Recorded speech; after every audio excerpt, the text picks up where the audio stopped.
sunt și bine v-am găsit la un nou episod. Asta în care geam dacă nu mai pot de... Vrei să fac pe aia cu sora? Nu, te rog. Și noi venim de la Cupa Danone. Nu contează ce am făcut. Important e că marihuana, narghilea. Important e că am primit ceva. Ok, și acum mergem să luăm bilete la Steaua Craiova. Așa că noi ne vedem pe stadion la meci. Am luat biletele, da, al meu e în buzunar. Și noi ne plimbăm pe aici. Pentru că, da. Noi... Nu s-a lăsat de YouTube! Ok, deci noi ne plimbăm. Noi am venit la meci de azi. Noi am plecat acum și ne cam ferim de Dinamo și Rapidiști. Ne vom întâlni la tramvai cu HD Mihnero și după cu Raul pe stadion. Ne vedem acolo. Am ajuns la Național Arena, acolo cu HD Mihnero. O să vă povestesc când plecăm totul despre dinamoviștii din metrou. Da, și urmează să vedeți galeria și uitați-ne acolo pe mine, Alex și Mihnea încercând să prindem mingea.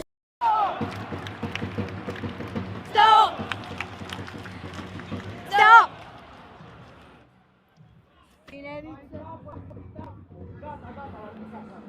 Da, e super tare aici. Dinamo! Dinamo! Muie Dinamo! Dinamo! Muie Dinamo! Dinamo! Muie Dinamo! Dinamo! Muie Dinamo! Da, deci să nu uit, scuze dacă ești dinamovist, dar asta e soarta. București, București! București, București!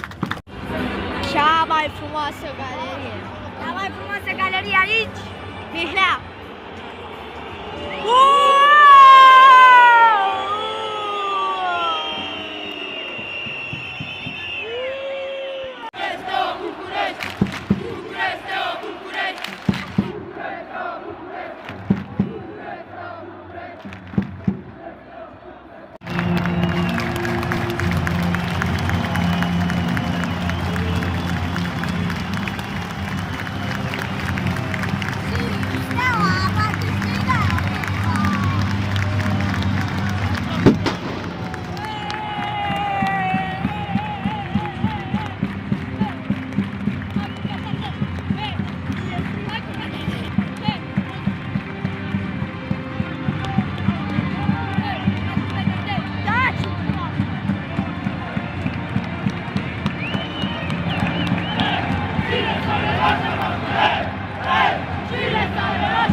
Acum veți vedea imagini după golul. Rezumatul îl puteți găsi pe canalul Steaua PS.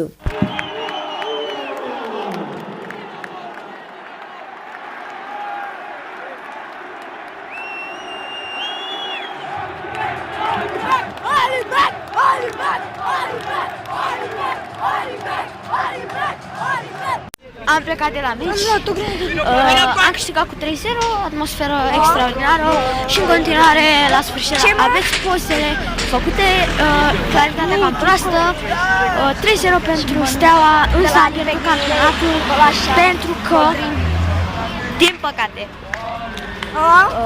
a câștigat Viitorul cu CFR cu golul din penalti, din câte știu. O să vedeți că vom mai merge și în Champions League.